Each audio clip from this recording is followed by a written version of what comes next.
Oh, I can hear Vince now. I gave you guys Liv Morgan as the women's Money in the Bank winner. I gave you Lashley as the U.S. champion. I let the Usos and the Profits go out and tear the house down. And I hate tag team wrestling. It's not good shit, pal. Ha ha ha. And I gave you Liv Morgan pinning Ronda Rousey. And goddammit, I'm going to take my pound of flesh. Theory is going to be the Mr. Money in the Bank winner. Ha ha ha. God damn it, Vince. You were so close to this premium live event, sticking the goddamn landing. And nope, it ended up sticking the landing just like that one death in one of the later Final Destination movies. You know the one I'm talking about, the gymnastic one. It was fucking hilarious. They're making a 6th movie of that. I don't fucking know why. Anyway, I'm John Renton with my review of WWE Money in the Bank 2022. Let me know your thoughts on this show in the comments, please. God, it was so good. So good for a while. I'm not going to say it was necessarily perfect, and I have thoughts about where I think some of these things will go heading into SummerSlam, which is only 4 weeks away, in a stadium. Can't wait to see how they're going to fuck some of that shit up. But you know what? Some positives. WWE did some positives. And yes, I know that Stephanie is the interim CEO, but you know what? Vince McMahon still makes the final decisions on creative, and is still Vince's company. Just saying. Until Vince is either ousted from his company and or dead, there is no way that's not going to be his company. He's not going to be making the final decisions. So yeah, Kayla, Steve, Patrick, Booker, JBL, and the newly engaged Pete Rosenberg. Congratulations. God, that poor woman. I mean, congratulations. Seriously. Great that you found love. Walt Disney's second least favorite broadcaster. Moving on from that. I'm starting to think that 2003 Triple H was right about Booker T, because Booker T has not made a whole lot of sense in the last, 15 years.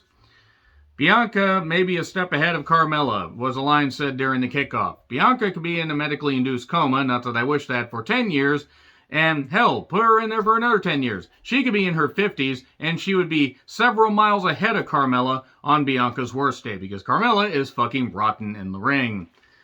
So anyway, the Profits show up. I said, I note here they are turning Montez very soon. I thought they'd turn him tonight. They did not. So, they were prominently displaying Roman and Lesnar's packages, and there we go. Not the last prominently displayed package we get. The Cody pre-tape from Raw about Money in the Bank. Logan Paul signed with WWE. He wants nothing to do with The Miz. He also wants to face The Miz at SummerSlam. I believe the CTE is hereditary. Also, this is the same idiot that filmed that body in that Japanese forest, so I'm not really fucking shocked that he would be that goddamn stupid and not understand how words work. So, we get a Riddle workout package. I feared that he was winning this. Thankfully, he didn't. Unfortunately, I would have taken Riddle winning this over what we got. The opening package. Who will win? More pyro, goddammit. We need more pyro. What in the Green Power Ranger was Becky Lynch wearing? Somebody said it was low-key inspired stuff. Explains why I didn't recognize that, because I've only seen 2 of the Thor movies. And that was, it was one too many. Nevertheless, here's Liv. Stop thinking about it, Kira. No, you know what, Kira? Fuck it. Celebrate. I don't fucking care. Raquel and Lacey are here, and they are the Magaford wives. They were trying to climb that ladder like they were climbing the wall of the Capitol building. No, I'm not going to let go of that. Why should I? Then Shotzi makes her entrance. It's Shotzi, Asuka, Becky, Liv, Alexa, Raquel versus Lacey. So all 7 women, human centipede together. Women's Money in the Bank match. I hope that Shotzi's okay. She was bleeding from her hand. There were some good moments. There was also a lot of stuff that was really, really fucking sloppy in this. And don't get me wrong, there was sloppy shit in the men's match, but they were rushing some of this stuff, and Shotzi just flat out tumbling with Alexa. Thank God both of them are all right. That looked brutal. Liv, anytime Liv got some shots in, she was getting pops, and that's good. And then there was that snatch powerbomb, just snatch her up and threw Lacey down. Lacey, of course, took about 5 years to let go of the ladder, but nevertheless, boom. And then Shotzi, I do hope is all right, because anytime you see, anytime like somebody gets hurt like that, you start to wonder.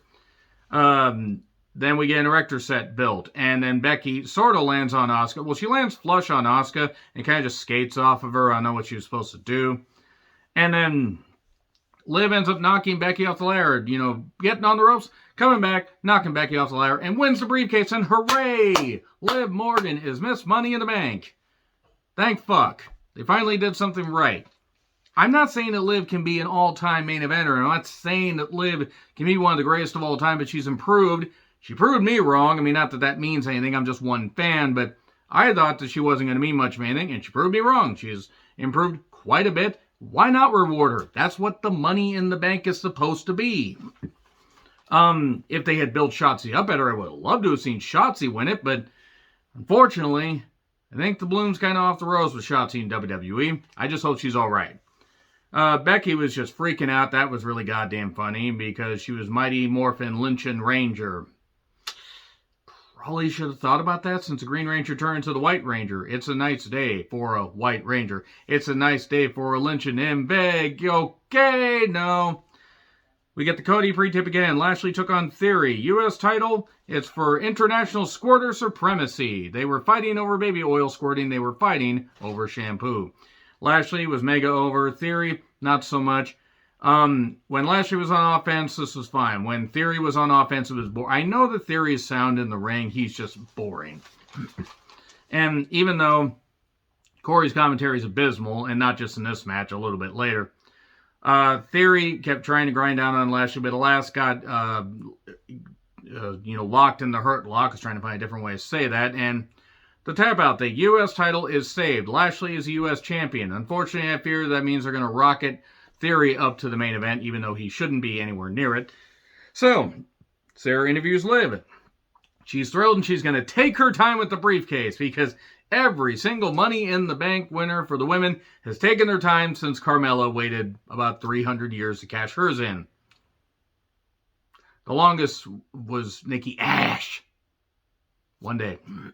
Everybody else just decided to cash it. I believe. I'm trying to remember the facts, but not a lot of people waited to cash in. So anyway, Bianca versus Carmella for the Raw Women's Championship. In what universe did Carmella deserve to be called a professional wrestler? I say that much. I have seen reanimated corpses that move better. I've seen embalmed corpses that just lay there that move better than Carmella. Bianca wins in 7 minutes and 13 seconds roughly, and it should have been over in about 2. Because Carmella can't fucking work.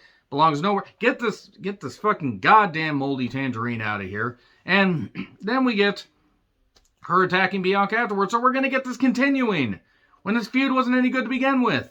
That's why I fear that Rhea's out for a little bit longer. I hope Rhea's going to be alright. And then we get more recaps of Logan Paul. And then we get Alexa talking to Lily. And it's about all the stuff she bought with her WWE Capital One credit card. They are issuing credit cards to dolls. No wonder we are having trouble and a possible recession is coming. Fuck the goddamn credit card companies for doing that shit. What the hell? And the fans were booing this shit. Rightfully so, because it was ass.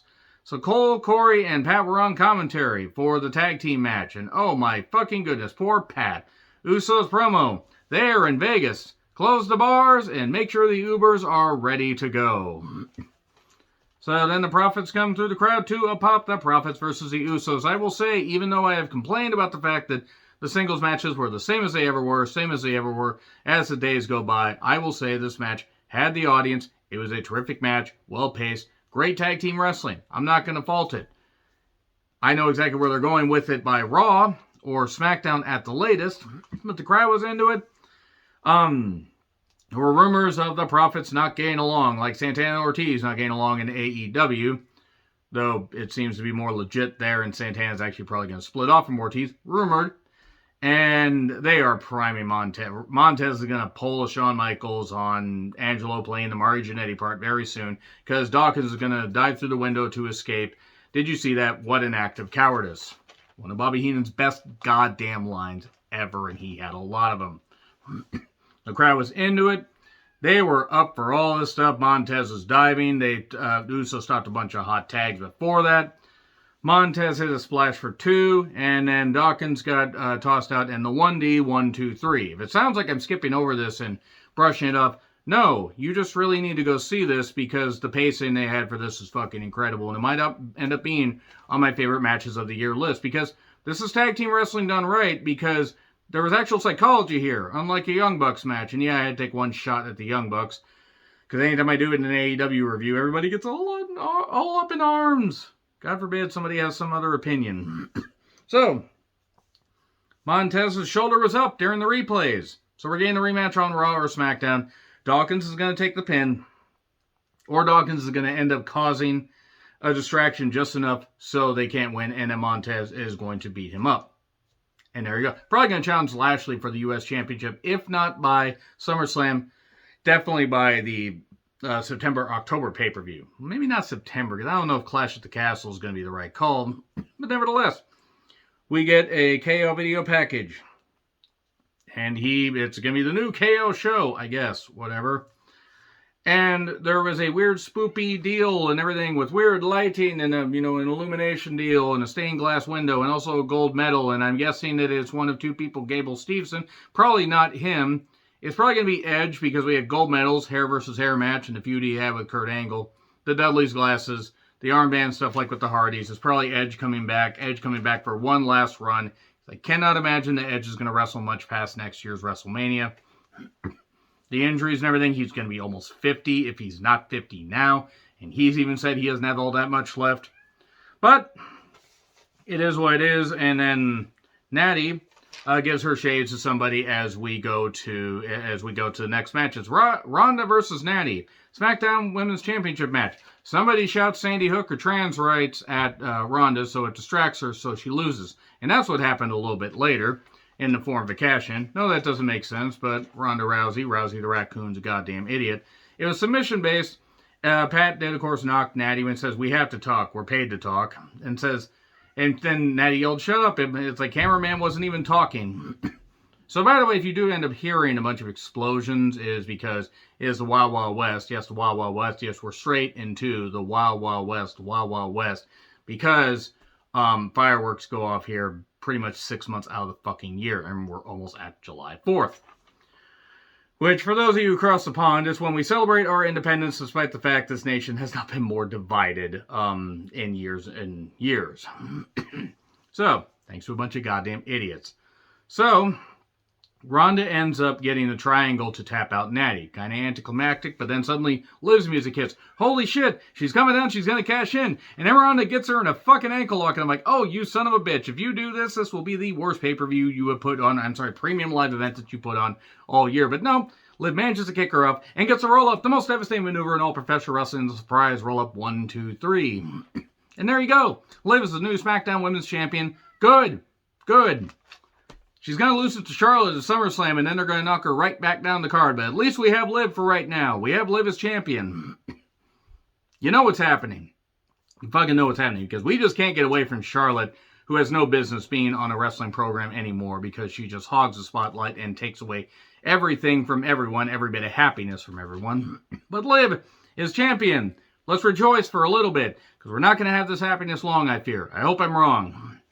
So, another Roman Bork package, and they were prominently also displaying Drew's package. A lot of package displaying here. What in the skinned pheasant was Seth Rollins wearing? He is now Seth Pheasant Rollins. Edward James Olmos is totally goddamn lost. And Drew just thrusting it high. You stop thinking about it. You know who you are. Drew versus Sheamus versus Moss versus Zayn versus Riddle versus Edward James Olmos versus Seth Pheasant Rollins. And yay, here's Pierce to introduce back the Theory's part of it. Because Pierce is now Vince McMahon's little bitch, and Theory's in this. In the instant, you could feel the air being let out of the room. Even though every guy did the best they could here. And credit to Theory, who's a good athlete. He is as bland as white bread. He is not, if he's the guy that Vince McMahon is hitching his wagon to, I honestly hope that the company fucking fails. I really hope it does. Almost got fed constantly and still looked lost. The guy's just not very good. Edward James almost is not very good. Theory came back in a whole bunch of boos. They did some cool ladder shit because, of course, they would in the Money in the Bank match. And there was a floating bro off the ladder because Riddle's insane and also does high spots more than he sees his kids. Edward James almost does more big man stuff. And then all 6 men, toss Edward James almost through the goddamn announcer's table. Peter Dunne comes in to stop Drew. Sheamus gets knocked off, and then Sheamus and Drew get knocked off by Theory. It looks like Zayn's going to win. Nope, Zayn got destroyed. I was fearful that Zayn actually broke his neck. Thankfully, he didn't. That looked really bad. But Riddle and Rollins, RKO, and then Theory and Riddle. And then Theory shoves Riddle off of there. And I'm sorry. Look, I mean, I can't make paper planes out of this because MIA would get really upset, but that's what I gotta say. It was a great pay-per-view, premium live event, whatever it is, or at least better than I expected. And then, boom, lands with a goddamn resounding thud, shattering both legs like it's Kerry Strug at the 1996 Olympics. God, people that remember that are just going nuts. Theory is the Money in the Bank winner. And he's probably going to hold it until Cody comes back and beats, say, Seth Rollins let's say Seth Rollins at, Mania. And then Theory's going to cash in. And we're going to get that because they're insisting on going all in on Austin Theory. And it's going to end up, alienating a lot of people from the company. You can push new stars. Just make sure your new stars aren't goddamn idiots. But then again, I got a theory as to why Theory is the, it wanted to be in the Money in the Bank, running. Think about it. 85%, 15%. Theory thought the 15 wasn't just a percent. So when he heard the number 15, he said, I need to get in on that. So enough of that. Pretty good until the end. And that just stunk. Stunk to high heaven. Stunk like rotten fucking eggs left on the dark side of Saturn. God damn it. Anyway, agree, disagree with what I said. Like, share, subscribe, Twitter handle in the description. I'm John Retlin. I'll see you soon.